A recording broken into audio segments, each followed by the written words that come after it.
राठी आपके साथ। और भोपाल से एक बड़ी खबर आ रही है जहां मध्य प्रदेश के बारिश के दौर से जुड़ी ये जानकारी मिल रही है। बता दें कि मौसम विभाग ने जो पूर्वानुमान जताया था उसके अनुसार ग्वालियर, मुरैना, भिंड में बारिश को लेकर अलर्ट भी जारी किया गया है। दतिया, शिवपुरी और गुना में भी यहां पर भारी बारिश को लेकर अलर्ट जारी किया गया। बताते चलें कि अशोकनगर, विदिशा में भी भारी बारिश को लेकर अलर्ट जारी किया गया है और भोपाल, इंदौर, जबलपुर में भी भारी बारिश का अलर्ट जारी किया गया। प्रदेश में 2 सिस्टम्स एक्टिव हैं और इनके एक्टिव होने की वजह से भारी बारिश की संभावना जताई जा रही है। पूर्वानुमान भारी बारिश का पहले भी जताया गया था और ऐसे में अब इस बारिश को लेकर अलर्ट जारी किया गया है। और अब बारिश का जो ज्यादा असर है वो ग्वालियर, मुरैना, भिंड, दतिया, शिवपुरी, गुना में अधिक दिखाई दे रहा है। अशोकनगर, विदिशा में भी भारी बारिश का अलर्ट जारी है। भोपाल, इंदौर, जबलपुर में भारी बारिश का अलर्ट जारी है। बारिश को लेकर जो जानकारी मिल रही है उसमें बताया जा रहा है कि श्योपुर जिले में बीते 24 घंटे से ज्यादा समय से भी लगातार बारिश हो रही है और जिसकी वजह से जिले में बाढ़ जैसे हालात बन गए हैं और बाढ़ की वजह से श्योपुर का ग्वालियर और शिवपुरी जिले से जो संपर्क है वो पूरी तरह से टूट गया है और श्योपुर पुलिस लाइन और स्टेडियम के आसपास के इलाकों में पानी भर गया है। और सबसे ज्यादा खराब स्थिति बड़ौदा नगर की है जहां स्थिति बिगड़ने की वजह से दुकानों को भी खाली करवाया जा रहा है।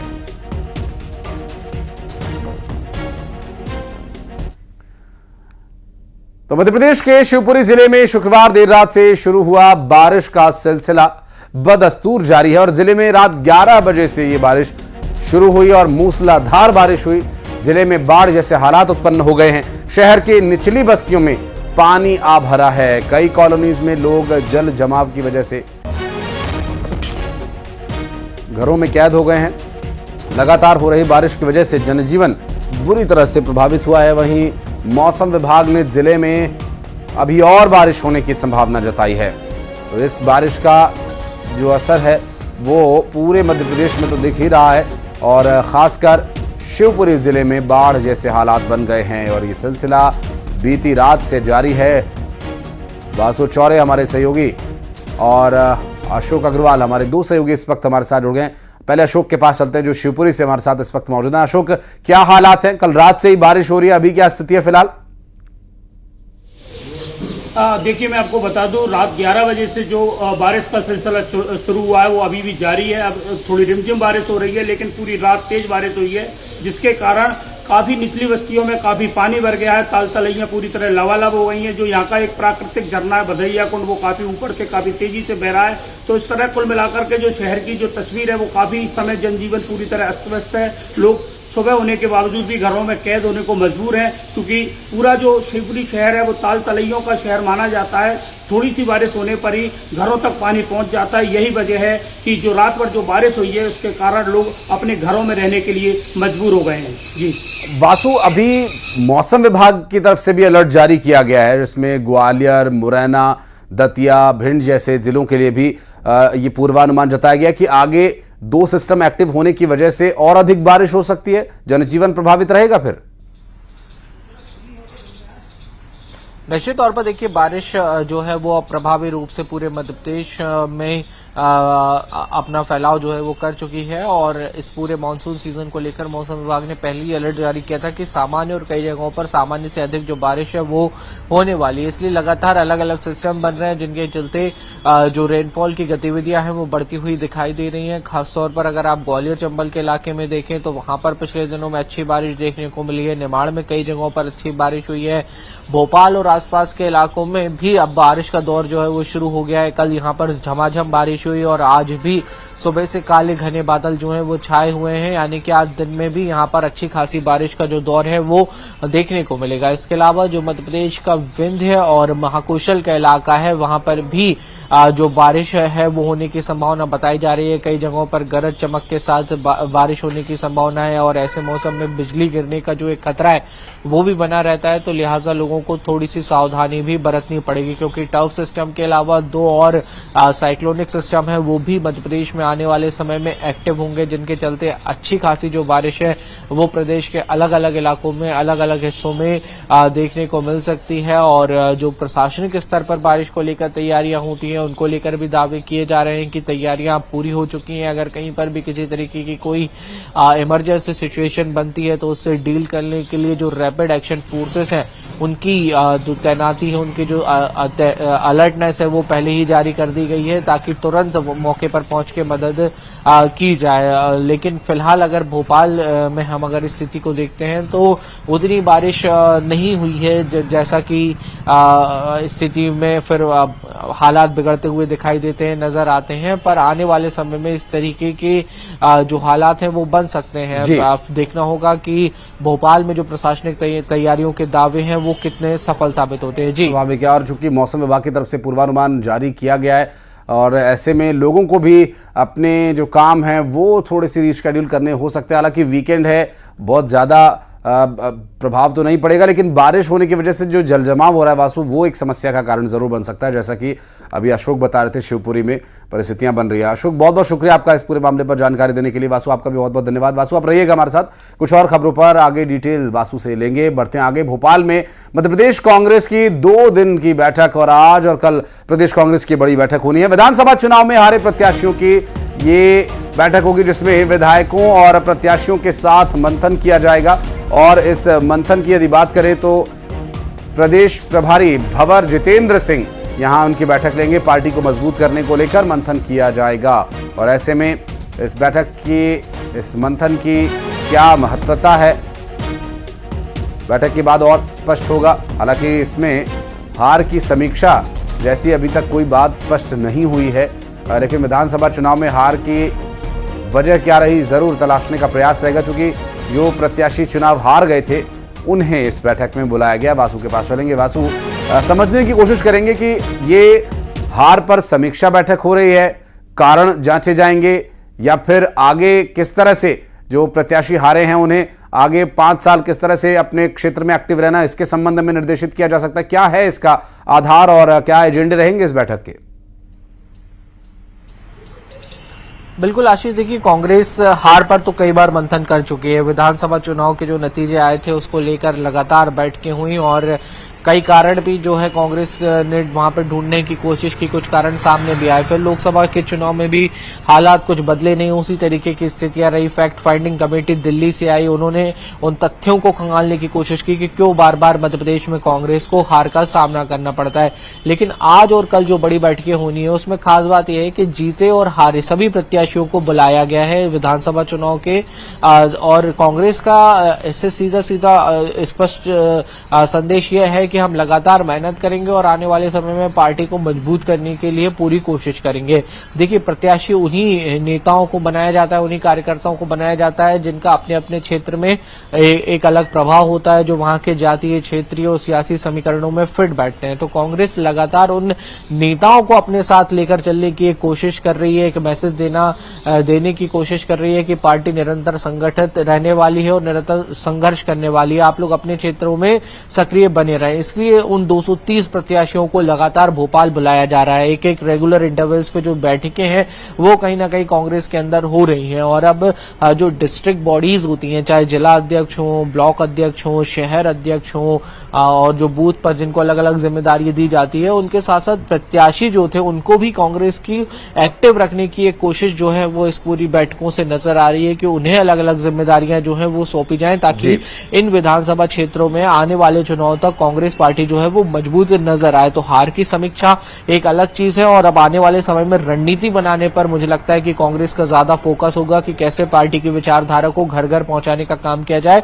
और हर विधानसभा के जो ऐसे नेता हैं, ये स्पष्ट हो कि उन्हें अगले चुनाव में किस क्षेत्र से क्या हारे हुए प्रत्याशी को दोबारा मौका देना है, अगर ये स्पष्ट हो जाता है तो उन्हें 5 साल एक्टिव रह करके अपना जनाधार बनाने का मौका भी रहता है। लेकिन इसके लिए पार्टी को पहले स्पष्ट होना होगा कि जिन प्रत्याशियों के बारे में, जिनके बारे में वो बात कर रहे हैं, क्या उन्हें अगले चुनाव में वो एक बार फिर से मैदान में उतारना चाहेंगे। बहुत बहुत शुक्रिया आपका इस पूरे मामले पर जानकारी देने के लिए वासु। और हाथरस में हुए हादसे के बाद पहली बार सूरजपाल का बयान सामने आया। 2 तारीख की घटना से दुखी हूं, ये बाबा सूरजपाल ने कहा है। शासन प्रशासन पर भरोसा रखें और उपद्रवियों को बख्शा नहीं जाएगा, दोषियों को बख्शा नहीं जाएगा। घायलों के साथ मेरी पूरी संवेदना है। और हादसे के बाद ये बाबा का पहला बयान सामने आया है।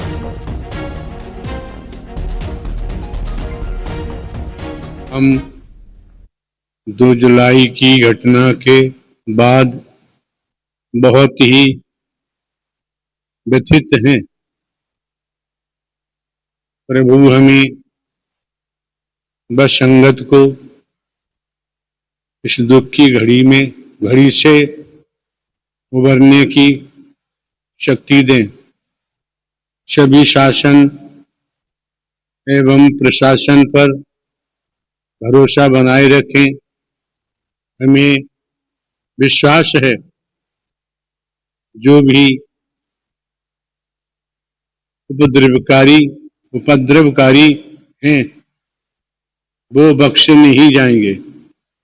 हमने अपने वकील डॉक्टर ए.पी. सिंह जी के माध्यम से कमेटी के महापुरुषों से ये प्रार्थना की है कि दिवंगत आत्माओं के परिजनों एवं इलाजरत घायलों के साथ जीवन पर्यंत तन धन से खड़े रहने का आग्रह किया है, जिसको सभी ने माना भी है। सभी इस जिम्मेदारी को निभा भी रहे हैं। सभी महामंत्र का सहारा न छोड़ें। वर्तमान समय में वही माध्यम है। सभी को सद्मति और सद्बुद्धि प्राप्त होने की इच्छा रखते हैं। और उत्तर प्रदेश के हाथरस हादसे का मुख्य आरोपी गिरफ्तार कर लिया गया है। हाथरस पुलिस ने दिल्ली से इसे गिरफ्तार किया। दरअसल दिल्ली के उत्तम नगर से ये गिरफ्तारी हुई और पुलिस ने मधुकर पर 1 लाख रुपए का इनाम रखा था। हादसे के बाद से ये मधुकर फरार चल रहा था और सत्संग का मुख्य आयोजक था देव प्रकाश मधुकर, जिसे दिल्ली से गिरफ्तार किया गया और दिल्ली में ये बताया जा रहा है कि इलाज के लिए मौजूद था और उसकी गिरफ्तारी दिल्ली से हुई है।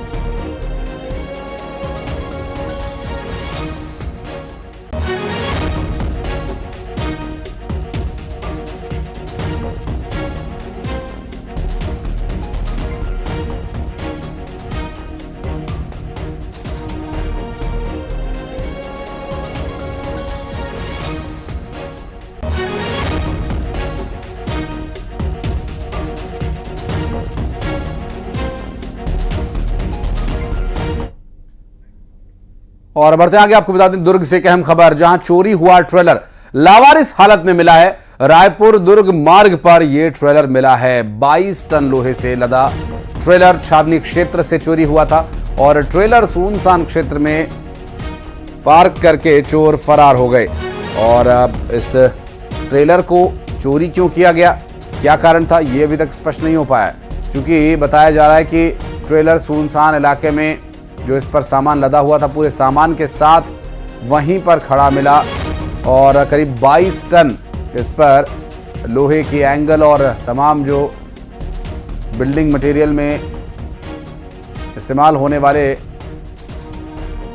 लोहे से ये लदा हुआ सुनसान इलाके में खड़ा मिला है। और बताया जा रहा है कि जिन चोरों ने इसे चोरी किया उन्होंने इसे यहीं पार्क करके और वे फरार हो गए।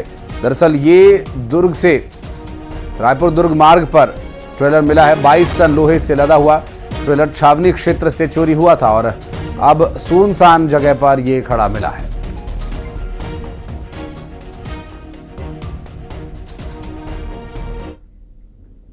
और ग्वालियर में डेंगू का असर कुछ बढ़ा है। डेंगू के 2 नए मरीज सामने आए हैं, जिसमें जीआरएमसी की जांच रिपोर्ट में 2 मरीजों को डेंगू की पुष्टि हुई है। जिले में 1 जून से 5 जुलाई तक कुल 28 मरीज मिले हैं। ग्वालियर से आपको पूरी जानकारी दे रहे हैं। दरअसल डेंगू जो एक बड़ी और गंभीर समस्या यहां बनता जा रहा है, क्योंकि बारिश का मौसम है, ऐसे में साफ पानी कहीं कहीं एकत्रित हो रहा है, तो ऐसे में डेंगू अपने पैर पसार रहा है। उसे ये मौसम सबसे मुफीद रहता है अपना डंक मारने के लिए, क्योंकि ऐसे मौसम में डेंगू के मच्छरों का बढ़ना तेजी से होता है और डेंगू के ये मच्छर साफ पानी में पनपते हैं। तो एहतियाती तौर पर बारिश के दिनों में आपके घर में यदि कूलर या कोई ऐसा सामान जहां पर पानी इकट्ठा हो रहा है तो उसका भी ध्यान रखें। सुशील कौशिक हमारे सहयोगी इस वक्त हमारे साथ जुड़ गए हैं। सुशील, डेंगू के 2 और नए मरीज सामने आए हैं। डेंगू एक बड़ी समस्या बनता जा रहा है नगर निगम प्रशासन के लिए, तो यह है ही, स्वास्थ्य विभाग के लिए भी एक बड़ी चुनौती। बिल्कुल, देखिए ग्वालियर में अगर कहें तो डेंगू न सिर्फ स्वास्थ्य विभाग और जिला प्रशासन बल्कि अब लोगों के लिए सबसे बड़ी परेशानी बनने लगा है। कल जो शुक्रवार शाम जीआरएमसी की रिपोर्ट आई है, उस रिपोर्ट में जो मरीजों के संदिग्ध मरीजों के सैंपल भेजे गए थे उनमें 2 लोगों को डेंगू की पुष्टि हुई है। और इन 2 मरीजों के साथ ही अगर देखें तो 1 जून से लेकर 5 जुलाई तक ग्वालियर में डेंगू मरीजों की संख्या 28 हो चुकी है। जिन मरीजों की स्थिति ज्यादा खराब होती है उन्हें जय आरोग्य अस्पताल या मुरार जिला अस्पताल में ही जो डेंगू वार्ड है वहां भर्ती किया जा रहा है, इलाज किया जा रहा है। तो कुल मिलाकर ये कि डेंगू का जो मामला है वो लगातार ग्वालियर चंबल में बढ़ता जा रहा है। और जैसे जैसे अब बारिश के दिन है, जहां जल भराव है, मच्छर पनपे हैं, लार्वा पनपा है, उसके चलते डेंगू लगातार तेजी से अब बढ़ेगा, इस तरह की आशंका है स्वास्थ्य विभाग और जिला प्रशासन को। तो अब एहतियात के तौर पर डेंगू वार्ड भी बनाए गए हैं। इसके अलावा जो फॉगिंग है, फॉगिंग भी कराई जा रही है शहर के जल भराव वाले इलाकों में या अंदरूनी इलाकों में जहां मच्छर ज्यादा पनप रहे हैं। इसके साथ ही स्वास्थ्य विभाग ने लोगों के लिए भी एडवाइजरी जारी की है कि वो खान पान का ध्यान रखें। इसके साथ ही डेंगू का लार्वा अपने इलाके में ना पनपने दे, अपने घरों में कूलर सहित अन्य जगहों पर डेंगू का लार्वा ना पनपे, इसके लिए पानी का जमाव ना होने दे। साथ ही नगर निगम प्रशासन भी अब लगा है कि जहां जहां जल भराव की शिकायतें आ रही है वहां जल निकासी के इंतजाम करने की कवायद में जुटा है। लेकिन सबसे अहम बात यह है कि अब लोगों को खुद को भी इससे सावधान रहना होगा और एहतियात बरतना होगी ताकि इस डेंगू से वो बच पाए। बिल्कुल सुशील, लोगों को सबसे पहले और प्राथमिकता के आधार पर अपना बचाव करना है और प्रशासन के स्तर पर क्या कार्रवाई चल रही है इस पर डिटेल्स आगे हम आप तक पहुंचाते रहेंगे। बहुत बहुत शुक्रिया आपका सुशील इस जानकारी के लिए। और बढ़ते आगे, पन्ना के अजयगढ़ जनपद पंचायत में दिव्यांगजनों के लिए आई ट्राई साइकिल्स धूल फाक रही हैं, जंग खा रही है। खास बात यह कि ट्राई साइकिल्स को बांटा क्यों नहीं गया, इसके बारे में अधिकारियों को भी कोई जानकारी नहीं है और काफी समय से रखी हुई होने की वजह से अब ये ट्राई साइकिल्स, ये व्हील चेयर्स पूरी तरह से कबाड़ में तब्दील होती जा रही है। एलएम कोड द्वारा प्रदान की गई थी ट्राई साइकिलें, तो जो आई थी वो व्यक्ति विशेष के नाम से आई थी, लेकिन मैं उसका दिखवाऊंगा कि क्यों व्यक्ति विशेष ने नहीं उनको प्रदान की गई हैं या किस कारण से रखी गई हैं, इसकी जांच करवा ली जाएगी। और उमरिया में किसान के साथ बदसलूकी का एक मामला सामने आया। दरअसल नायब तहसीलदार ने किसान के साथ बदसलूकी की है और सीएम हेल्पलाइन में शिकायत से नाराज था। किसानों की भीड़ बढ़ने पर तेवर ये बदल गए और अपने बैग की तलाशी देने, नामांतरण के लिए रिश्वत मांगी गई। रिश्वत को लेकर किसान ने शिकायत की थी और नायब तहसीलदार मानपुर तहसील में पदस्थ बताया जा रहा है।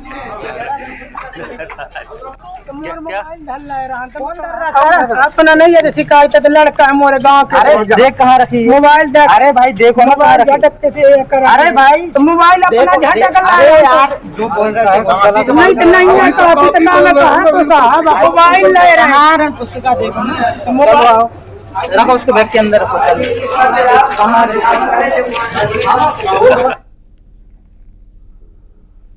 मंदसौर के शामगढ़ थाना क्षेत्र के खजूरी पंथ गांव में टीचर शराब के नशे में धुत मिला और शराब के नशे में धुत टीचर श्याम सुंदर मेहर का गांव वालों ने वीडियो बनाकर सोशल मीडिया पर अपलोड कर दिया और गांव के लोगों ने इस टीचर को पुलिस के हवाले भी कर दिया।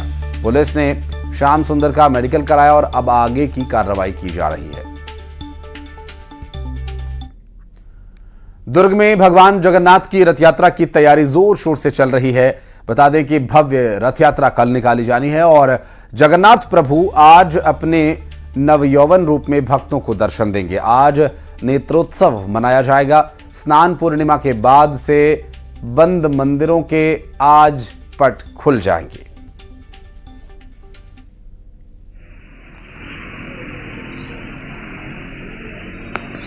तो जय जगन्नाथ के जयकारों से गुंजायमान होगा दुर्ग भी और भगवान जगन्नाथ की रथ यात्रा के लिए रथ पूरी तरह से साज सज्जा के साथ तैयार है और रंग रोगन और एक से बढ़कर एक इसमें कलाकृतियां उकेरी गई हैं और हाथ से इसे बाकायदा पूरे मनोभाव के साथ रंग रोगन किया गया है।